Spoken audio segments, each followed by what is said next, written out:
Our last session for today, and again, keep in mind that tomorrow morning we'll reconvene for the part 2 of this session, is meeting the needs of off-campus students. We're joined by our moderator today, Brenda Higgins, who's the Associate Vice President of Student Health and Wellness at Truman State University, and also a regional representative to the Board of Directors to American College Health Association. Welcome. Thank you, Devin. So welcome to the final panel discussion of the day.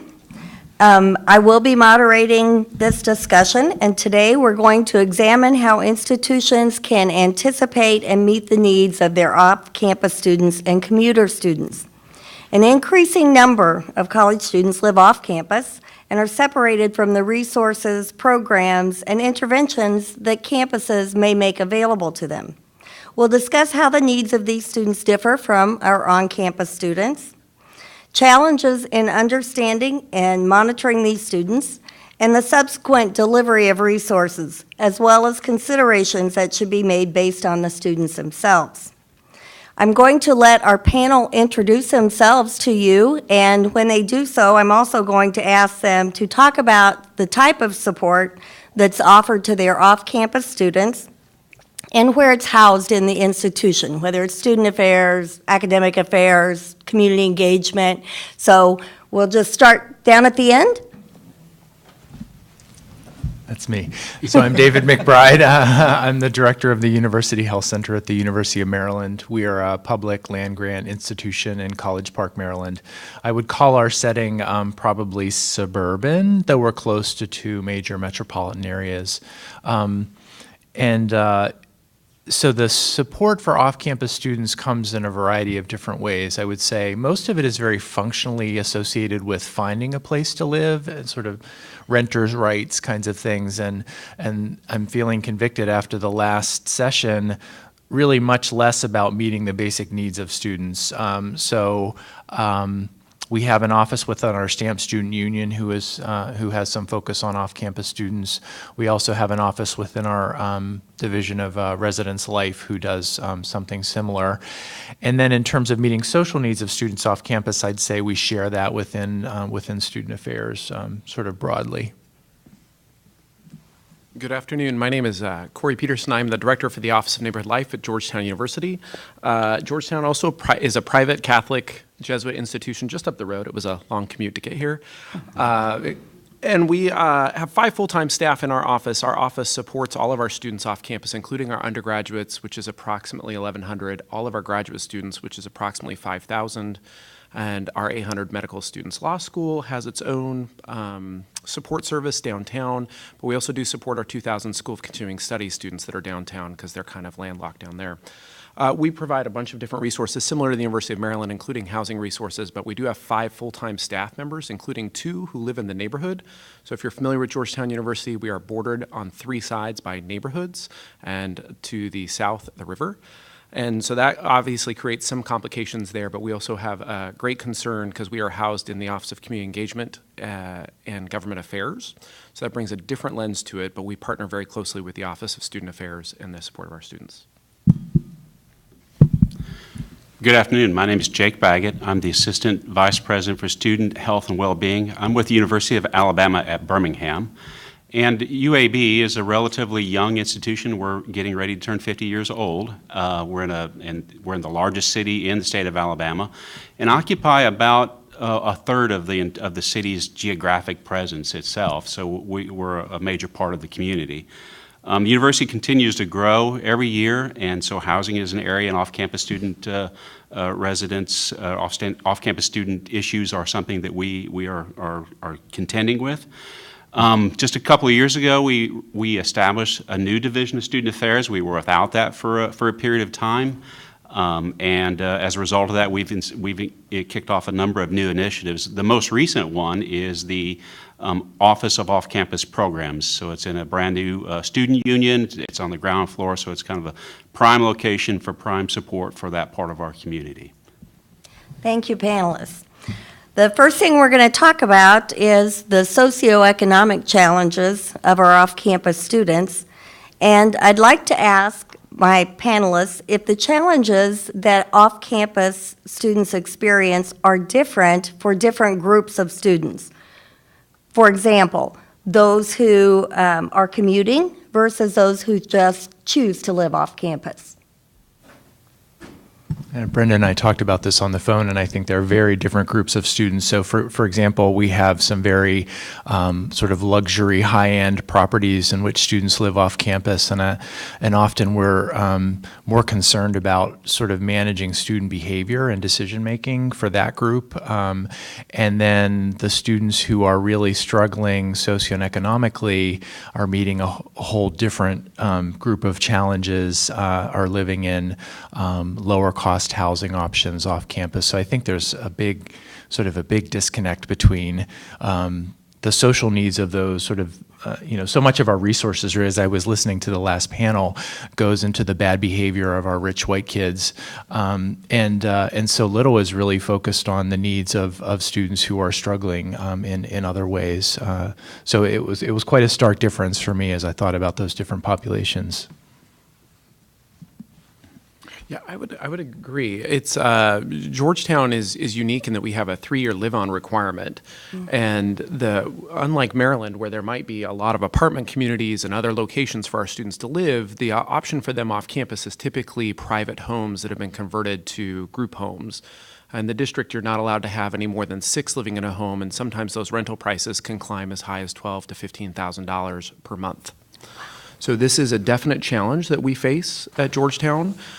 We have housing to fit about 3 1/4, 3 1/3 of our years of students on campus. So if there is a need, we do have the ability to house them for that 4th year. And then most of our, I would say over 50% of our students are on some sort of needs-based financial package. Thank you. It's a little cheaper to rent in Birmingham. Grateful for that context.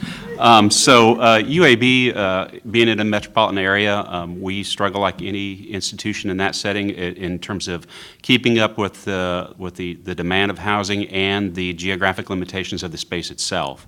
We actually just opened up our residence hall last year. It's our 7th one, and we've got 2 more that we're planning to deal with an increasing on-campus live-on requirement. Our first-year students, and we're talking about increasing that to our second-year students.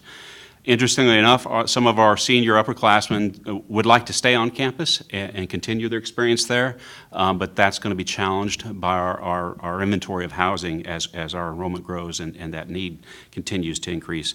So about 75% of the students at UAB come from Alabama. More than half of those come from the Birmingham and surrounding communities. So a fair amount of those students will actually live in the places they may have went to school or with their families. So that by itself creates some interesting opportunities as well. And of course, we have a large number of commuter students. We let everybody park on campus, whether you live there or not, so those are challenges for us, particularly if you're a commuter, which is not unique, I don't think, to our institution as well. We have a significant number of first-year students, and we also deal with non-traditional students and some of our veterans, which is a growing part of our community as well. So that's an interesting community that we also support. So that's kind of a sense of what we're doing there. Do you all see differing utilization rates of campus resources when it comes to on-campus versus off-campus students' utilization of resources? And does the geographic locality play a factor? If a student lives farther away, do they tend to use less resources? And are there more difficulties in communication with those students who are farther away? A lot of questions there for you. I'll take a stab at the resource utilization, and I'll speak at it from the utilization of student health and wellness resources, at least initially. One of the things that we did about 5 years ago is expanded our program into a more of a comprehensive structure.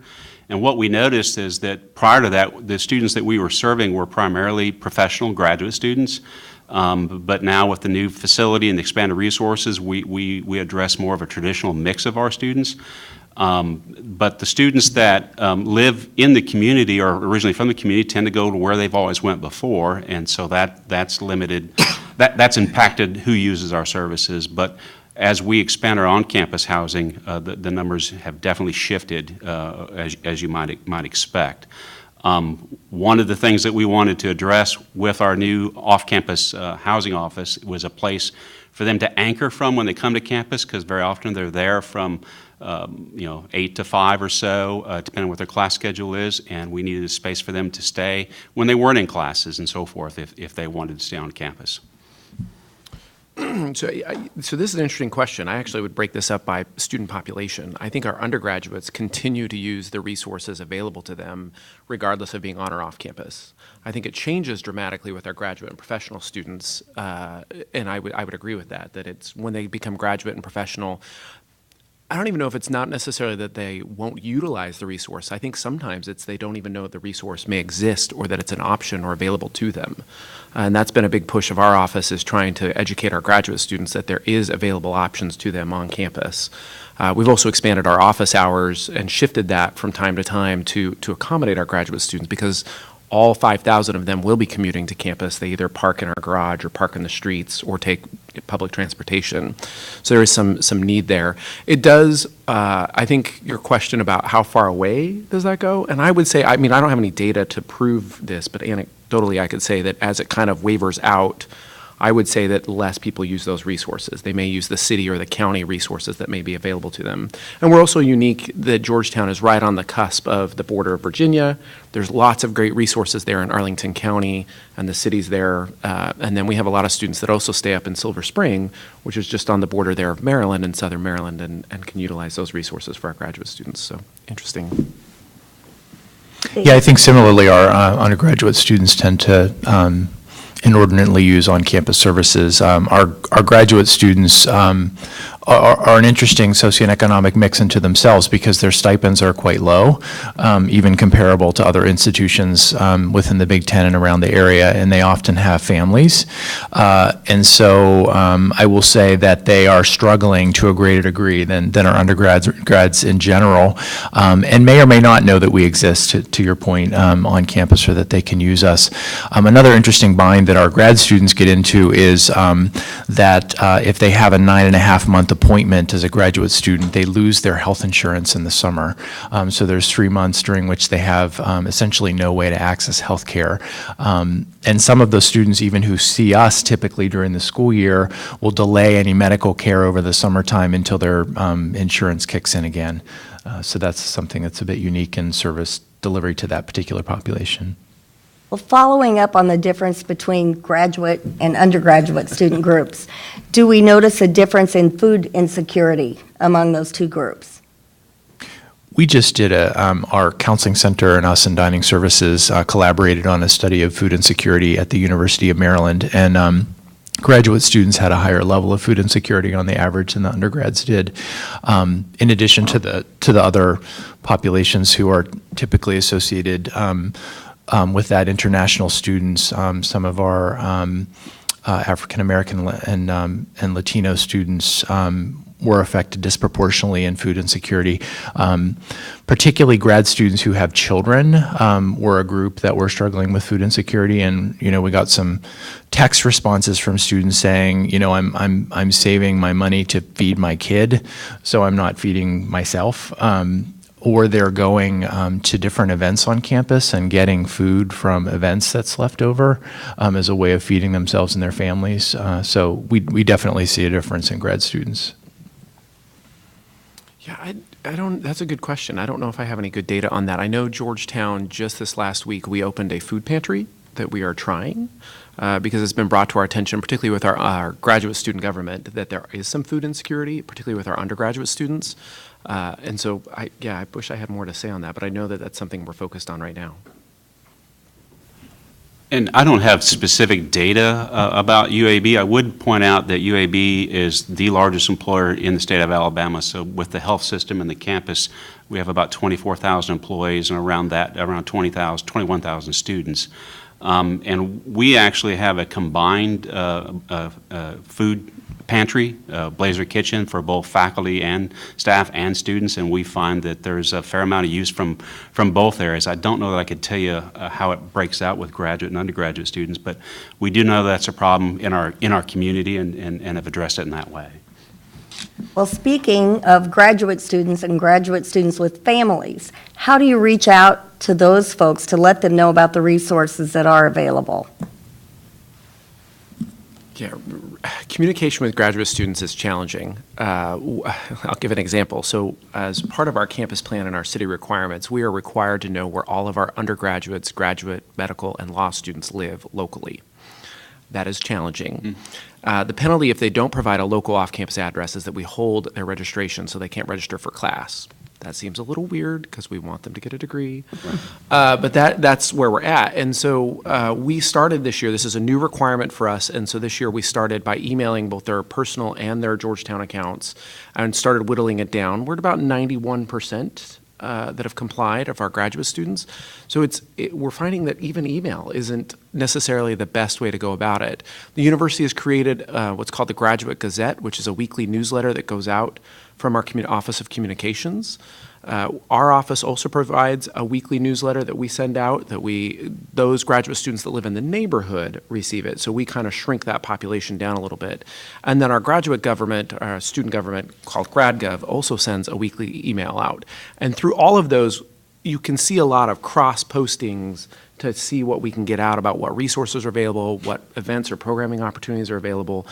Is it 100% working? I would say probably not, but I don't know if we've yet figured out what the best solution is at the moment. I mean, social media is also good, but again, social media is so hit and miss. Some people use Instagram, some use Twitter, some only use Snapchat. And so how do you keep up with each one of those and keep it relevant and purposeful for our students? Our grad student population, you may all have this experience, is very tribal, so it's very department driven, and so that challenges the ability to communicate sort of categorically across the grad student population. Our graduate student office has become much more proactive in trying to create some shared experiences amongst graduate students, like an orientation, which didn't even exist for graduate students until last year, and a very small percentage of overall grad students actually end up going to orientation because everything is done at the department level.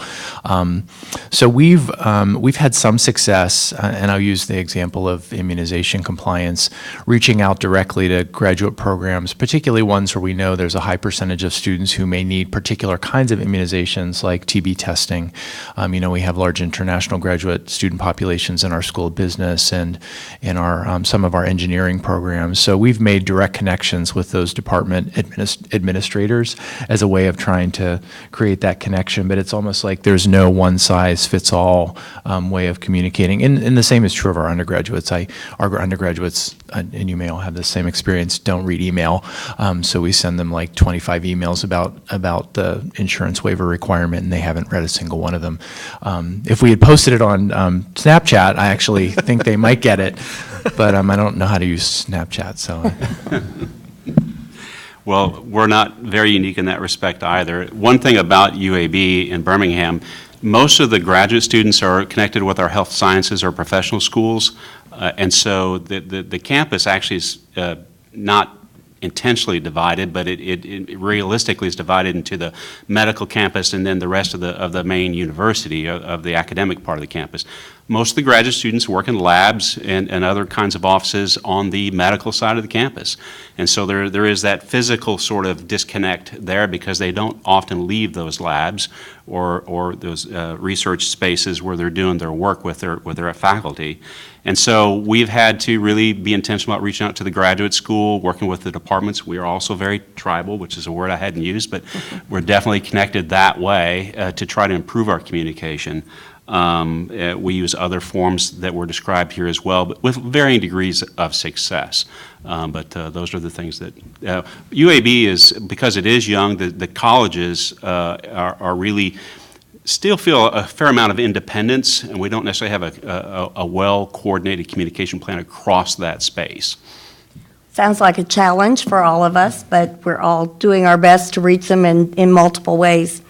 With campus space often limited, rising costs of living, and increased costs of enrollment, do you anticipate that the needs of off-campus students are only going to increase? I would say, our students are very, particularly our graduate students, again, are very concerned about the costs associated with being a graduate student and the fact that they feel to be, I think, legitimately, that their stipend is not adequate to cover the costs of living for them and their families. So I can only imagine in a relatively expensive area like the DMV that will continue to be an issue, particularly for that population. A group that I found was in my previous institution in Boston was struggling were international students, and we sort of have a cap on international students at the University of Maryland. So that particular population I don't think is going to grow, but I experienced that being a population who often were struggling financially because they're paying full tuition without any kinds of discounts, the way our domestic students might, who would face financial challenges because the disproportionate financial burden that go into college costs for them. Anyone else? Something that we've been grappling with at UAB is childcare for our graduate professional students or our non-traditional students. We've engaged in some studies ourselves about, what are those needs and how can we address those, and honestly haven't figured out a satisfactory solution. The demand far out exceeds the university's ability to respond to that, but the options within the community are very expensive, and so that is a concern for us that we're trying to tackle. We have an on-campus child care facility, but as you would imagine, it's relatively small. And it doesn't come near to meeting the needs. So finding a place that has a quality program that's affordable is a real challenge, and oftentimes you have to put yourself on a waiting list months and months and months ahead of the time you actually need it in order to address that need, particularly for very young children. Something that we've done more recently to address costs is we expanded our student insurance plan to graduate students. International students were required mostly to enroll in that plan. We actually require our undergraduate students who are full-time also to be covered. That's had a collateral positive effect for the overall cost of the premium. So we were able to reduce the premiums by about $400 a year for this year in that expansion by just expanding the size of the pool. And so that's been a win for the graduate students as well as the departments that have funded some of those costs in the past. I don't know if I have anything to add. Okay. I was going to say, too, there's no particular effort in the development of College Park, which, aspires to be a more interesting college town, as it were. So rarely does that conversation associate the socioeconomic needs of the people who live in the area. So there's really no interest in building affordable housing. So all of the expensive, or all of the housing units that are being built along Route 1 are relatively expensive, even compared to living on campus. So even if students were to move off campus, they wouldn't necessarily be living in something that's more affordable unless they're in one of the unfortunately junky properties, the student ghetto downtown, or they might have to move out further away from campus, and then transportation gets to be a challenge. So, I don't know. I think the prospect of moving off campus isn't necessarily a very attractive one, and I wonder if people wouldn't just choose to go somewhere else where they could actually be closer to school and live in an affordable place. So how do we incorporate into our planning the reality that most students will not live on campus in the future? Or do you agree that that's a reality? I think it's definitely a reality for UAB, the limited space that we have on campus, the increasing demand upon that space. We'd actually like to expand our live-on requirement to a second year because we think that will also have a collateral effect on success, and we're doing some work around that space. But again, the competition for that is going to be difficult. So we need to plan for and really capitalize on that first year experience as much as we can to connect and develop engagement so that when they do leave the campus, they actually feel like they are connected with and a part of the campus community, even though they might not be there in the evenings. At Georgetown, we are capped on our undergraduate enrollment, so we cannot enroll any more than 6,675 at any one time, and that includes our folks that are studying abroad. So I think we're probably there. But graduate students, I think there'll definitely be some issues because we're only 102 acres. We don't plan to house any graduate students on our campus, but we do plan to grow a graduate enrollment by another 2,000. And housing is a significant challenge for our students who are coming to the DMV. Where do you find something that's affordable, that's relatively close? Because then you run into the transportation issues that were already described.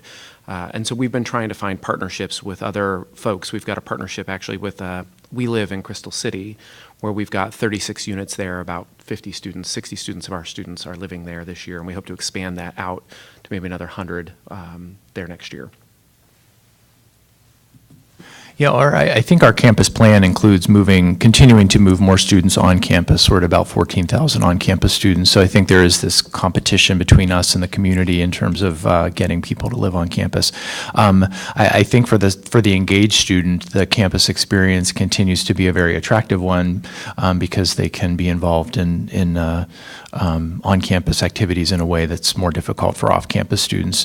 And then the students who live off-campus really want that independence and to not have someone looking over their shoulder. So they're sort of, living on or off for different kinds of reasons, less often because they're struggling financially, but more because they want more privacy and independence. I think we'll move on then to some social challenges associated with living off campus. And I think David alluded to this a little bit earlier. Do you find problems associated with the lack of supervision of off-campus students as compared to on-campus students related to issues such as alcohol, drug use, or other issues? Yes, so I have two perspectives on this. One is that I live in the neighborhood right adjacent to American University. So they built, and it seems that our housing community and AU are forever at odds. They built a freshman residence literally right next to us, and our community was very concerned about noise, and it really has kind of been a non-issue.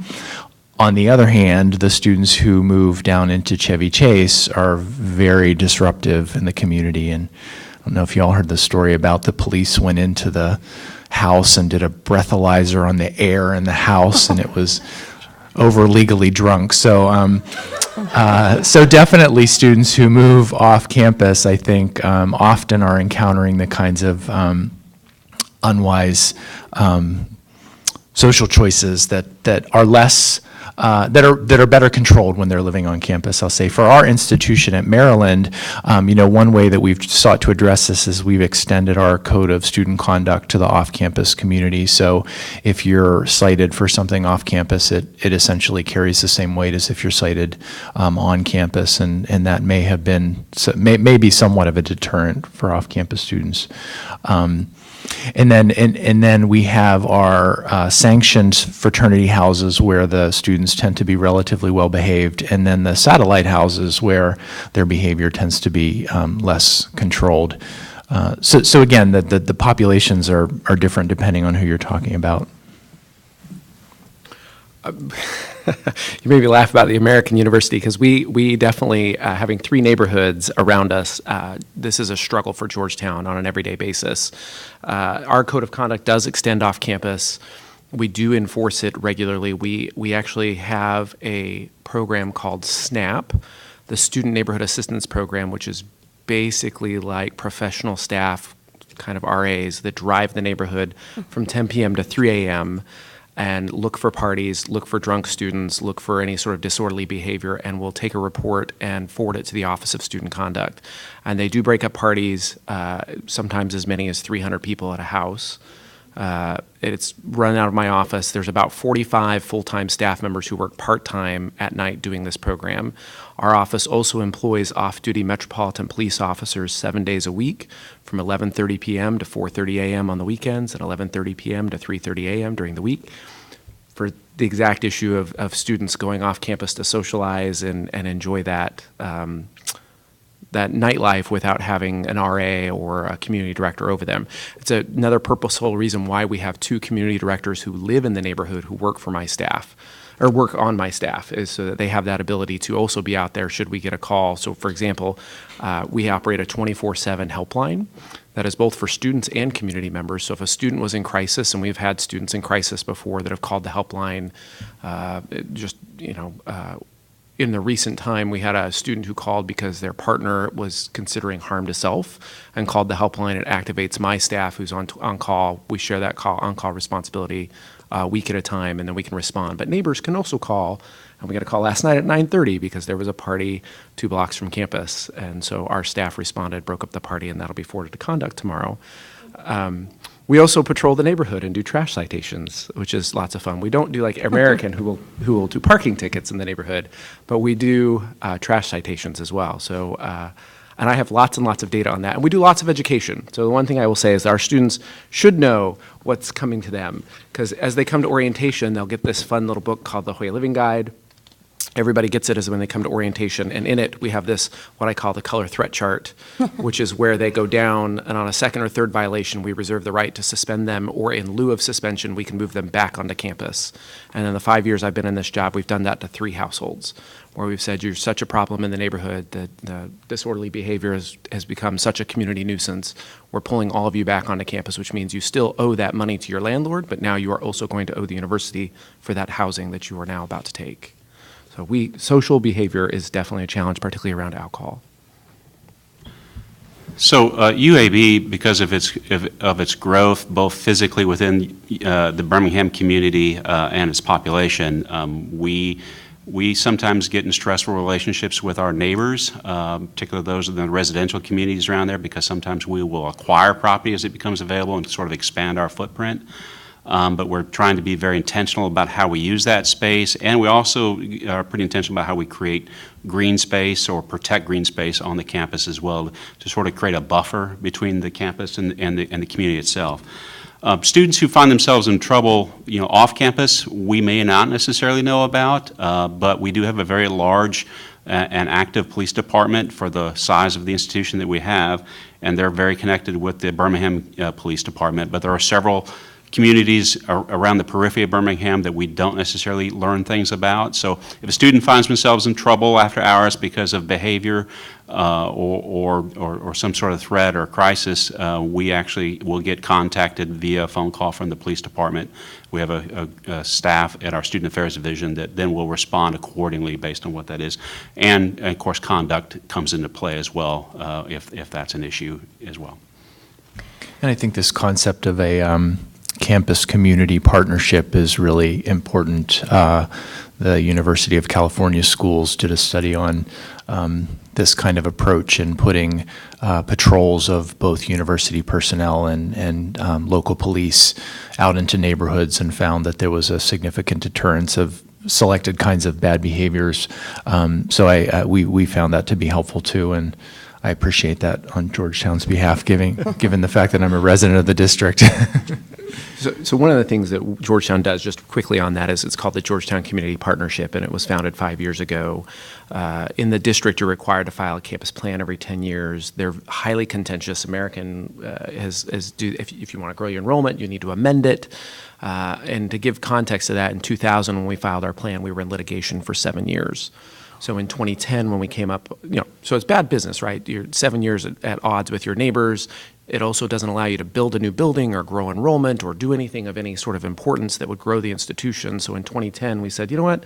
Well, let's hire a mediator. Let's sit down and see if we can find some common ground. We found that we actually had a lot more common ground than we thought once we started listening to each other. And that's how our office was created in 2013. Was out of the community partnership, and then we manage a lot of that to make sure that we're talking with our neighbors in our community, and it's been really great. So like, for example, the trash was a big issue 5 years ago of our students, and recently we've kept 5 years of data, and we've now been able to present it back, and we can actually show that it's not our students that are causing the problems with rats and trash, and that we need better education and better enforcement against the permanent residents that are in some of these communities, because they'll leave, they'll have a trash can that just doesn't have a lid, and it's, becomes a feeding ground for rats. And that's been very powerful. That's something we never would have been able to even engage in a conversation 5 years ago. So it's been very helpful. Is there more difficulty maintaining awareness of off-campus students' mental health or physical health issues, and/or providing support to those students when you are aware that there are issues? I know at my institution, for example, we have a Students of Concern committee. If we have concerns about a student, it's rather easy to have RAs kind of check in, invite students to participate in things. Seems much more difficult for us to maintain that kind of support and awareness for students off campus. What's your experience with that? Well, ours would be similar, certainly. Within the campus community, we certainly have those same infrastructures in place, and we tend to know about those very quickly and can respond. But if somebody finds themselves away from the campus, in the community or even outside of that area, and with the communication paths that we have now through social media, you'll learn about students in crisis through a text or a social media posting, and being able to respond to those when they're not there on your campus can make it very difficult finding them and finding out is it really a legitimate threat that they're dealing with, or is it some sort of attention-seeking behavior that you're trying to respond to as well. But that presents real challenges for us.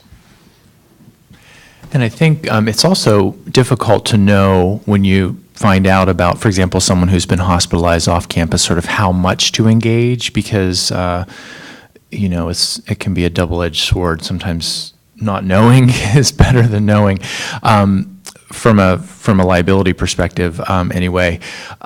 One thing that, on the flip side, that's been helpful is there is a regional health information record called CRISP in the DMV, and we often are alerted through that resource of admissions to hospital, either psychiatric or otherwise, and actually you guys would have access to it as well.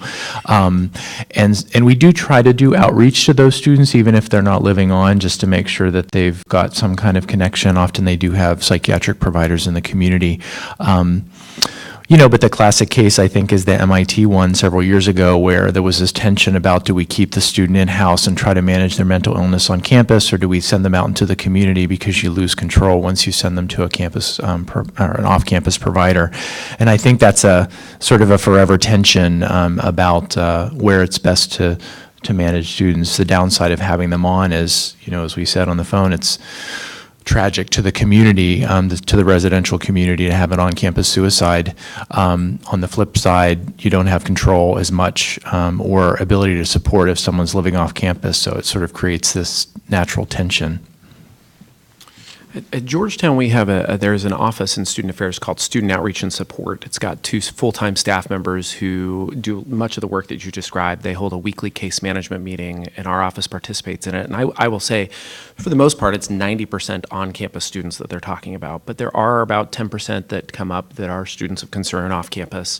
The biggest challenge that we find is, okay, student Joe, whatever that might be, can you do a wellness check? Can you follow up with them? Oftentimes on campus, that's pretty easy. You have RAs, you have full-time staff in the building. They can almost sit at the desk, right, and just watch staff come in and be like, all right, his class ends at 3:15. We should be here about 3:30. It's a little different off campus. And so we oftentimes will go and we'll have to knock 3, 4, 5 times. It also becomes particularly challenging when the roommate then answers the door and says, oh, Joe's not here. What do you need? What do you tell that student? It's leaving your card and saying, oh, I'm just trying to get in touch with Joe and see if we can catch up on, whatever issue that might be. And that's been our biggest challenge, is how do you put eyes and ears on a student that has been brought before the university as someone that's of concern. But we're grateful to have things like case management and threat assessment that Georgetown does every week. Students can also report any issues that they might have through the LiveSafe app, which is an app that they have on their phone that goes direct to our police department. Or they can call our 24/7 helpline off campus and get that help that they need. And then we're very fortunate that we have a hospital that shares our footprint. So having the Georgetown University MedStar Hospital there is very helpful, that if a student does either go in for alcohol, substance abuse, or to the 5 West, their psychiatric wing, we can often get one of our CAPS or our counseling and psychiatric services counselors on the phone who can connect with an MD to MD and have some conversation there about what's going on and get that inside scoop so that we can respond effectively, either in the moment or later. Somewhat connected, and David addressed this a little bit. How do tragic events such as unexpected student deaths, including suicides, differently impact off-campus versus on-campus students? And does a college need to respond differently to meet the needs of the off-campus students? I think sometimes that depends as well on the degree of engagement of the student who dies from suicide. An off-campus student who's in a sorority, for example, her death by suicide will have a much greater impact on visible campus community than someone who's not strongly connected to a student organization. So so there's that element, I think, of the whole question as well. Though we recently had an on-campus student death, we believe to be by suicide, and its impact is really profound. I think there are so many students struggling with that, and to imagine living in a space where someone had died for any reason, I think just has a really heavy impact on a community. So. In Georgetown, we had an unexpected student death a few years ago off campus, and that was really unique. It was a member of one of our sports teams. I think the question of what does that support look like, I think it's very similar. I think the idea of what organizations they're in and what that social circle is, that's where the first immediate focus is, particularly with our counselors and making sure that they feel safe and supported, particularly because there's a lot of questions that swirl around an unexpected death. So I would say the response wouldn't necessarily be different. The impact, long-term and overall, might be different. It's a little different. If it's in a residence hall, if the student was found in the residence hall, that can have, I think, a broader concern for those 300, 400, 900, however big that building is, on that population. But if it's off campus, let's say in like our neck of the woods, it was a group house that had 6 students in it. It's a much smaller. Those 5 students is where we needed to focus our efforts, and the parents were very, very helpful in helping us connect there. I know we had a suicide in a fraternity house, which had a huge impact on a large number of students. And we actually had a suicide in the residence hall of a student who lived alone and seemed to, unfortunately, be very disconnected. And so in that instance, the on-campus students were actually probably less affected and more affected by the guilt of thinking, gee, I didn't know this student. Why was she not more connected? What could we have done? Those kinds of things. So I think you all are right. It's kind of where those connections are and how you deal with it. Are there particular difficulties in reaching out or providing resources to students who are not only living off campus, but also studying off campus through online coursework? That's certainly an area that's growing at our institution, and I don't believe we're unique in that respect. We have a lot of programs that are hybrid as well, so the presence on campus may not be as regular as we traditionally would think about. And then the students that we have that are in clinical placements literally all over the country also provide a challenge for us in terms of making sure they have access to their student network, making sure that they have access to resources. Counseling is a particular challenge for us, making sure that we can support them in those needs. So we're developing those online technologies and resources, but that is a challenge for us. Yeah, we don't. I'll admit we don't have much for students who are purely online. Many of our on-campus students actually are also taking online courses, so obviously that student would be fairly easy to engage because if they're living on or in the community. But I see messages like this go around on the ACHA listserv, how are you serving students who are purely remote? And we don't have a system, I would say, that's very effective in connecting with them. I would agree with my fellow panelists on this. I think we're all dealing with that. Do we have any questions, Devin? We do, in fact. We have 3. First question, do you have data on the needs for resources of online graduate and undergraduate degrees, particularly food and housing needs? It's a real struggle for me, just sort of conceptually to imagine where our boundaries end. I think we sometimes struggle to manage the students who we can touch, and then to imagine trying to support the ones who are out there in the ether somewhere just almost seems unmanageable in a way. So, and that's not to beg off, but by that same token, I don't even know how we would begin to approach that. I can imagine on some level helping students understand how to access resources in the place where they live, not seeking to necessarily provide those directly, but rather to say, if you're struggling in your area, in the area where you live and you're far away, because you could be an international student as well, I would assume, how do you access resources in the place where you live? So in terms of data for food, I don't necessarily have that one, but I know we keep a lot of data around housing needs, both undergraduate and graduate, and that's why I had mentioned before, our graduate students, there's close to 5,000 that take classes on main campus, another 2,000 that are at the School of Continuing Studies, 750 med students, all of whom need housing. And we know that, and trying to find housing that's not $15,000 a month split between 6 people or 4 people, particularly with graduate students who don't want to bunk up. They want to be in something that's a little more than 150 square feet. That's challenging, and that's a place where we are actively seeking out partnerships that we can. And like I said, we mentioned the Crystal City partnership with We Live. And then our undergraduates were capped, so we do know we have a finite there. I think for us, the focus has been, with the housing needs, is making sure that the housing they're living in is safe. That's been a big focus of our office in the last 5 years, is working with our Department of Consumer and Regulatory Affairs to make sure the properties are inspected and licensed. So 12 years ago, we lost a student in a house fire 3 blocks from campus. 3 years ago, we lost a graduate student in a house fire. Both were unlicensed properties, not inspected.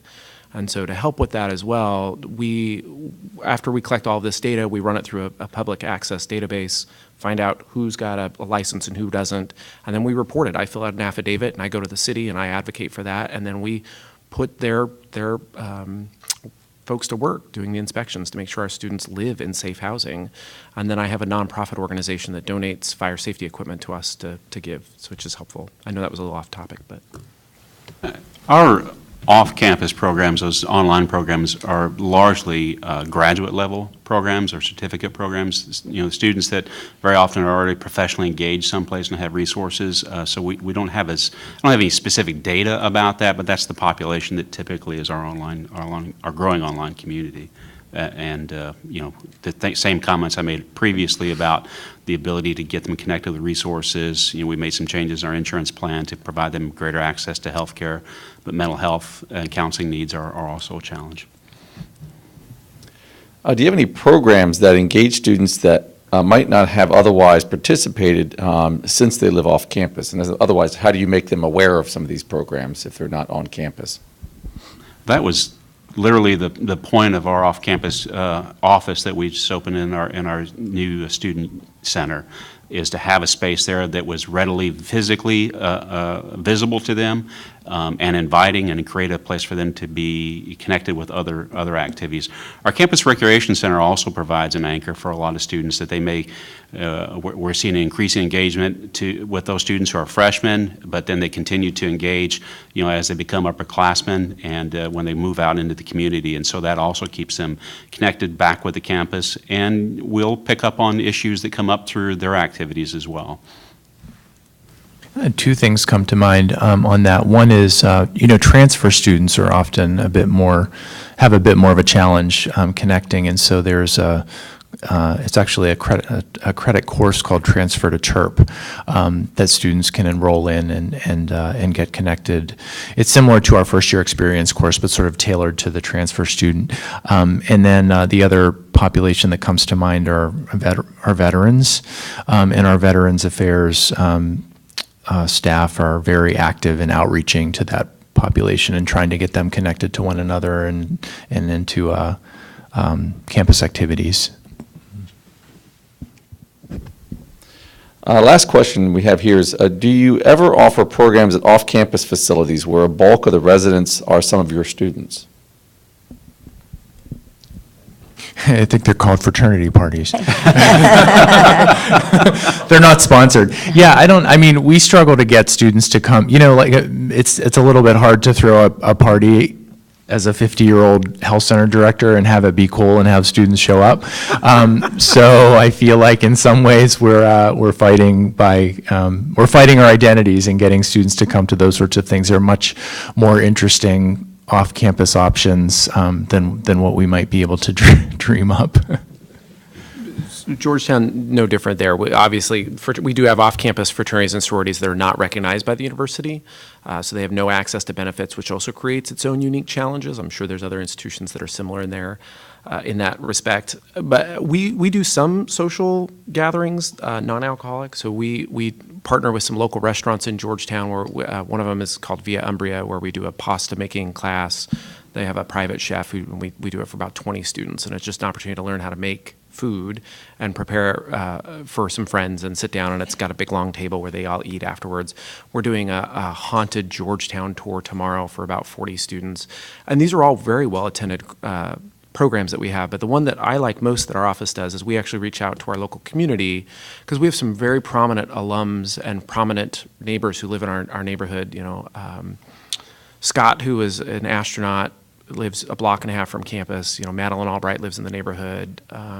Supreme Court Justice Breyer, some other folks like that. We will reach out to some of these folks, and we will set up what we call a bridge dinner, which is just trying to bridge the gap between our community and our students. We pay for the dinner. They're small, intimate gatherings, so no more than 12 students. They open up their home, we pay for dinner, and give them the opportunity to socialize and meet others. Well, I'd like to thank my panelists today, invite everyone back tomorrow, and I'm going to turn it over to Devin to close for us. Thank you again for our great panelists today.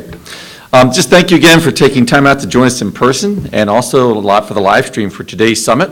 Hope you found it enjoyable. This concludes the first day of our program. Please join us back tomorrow morning at 8:45 for the second day on creating the foundation for well-being, addressing our students' food and shelter needs. Thank you, and have a great evening.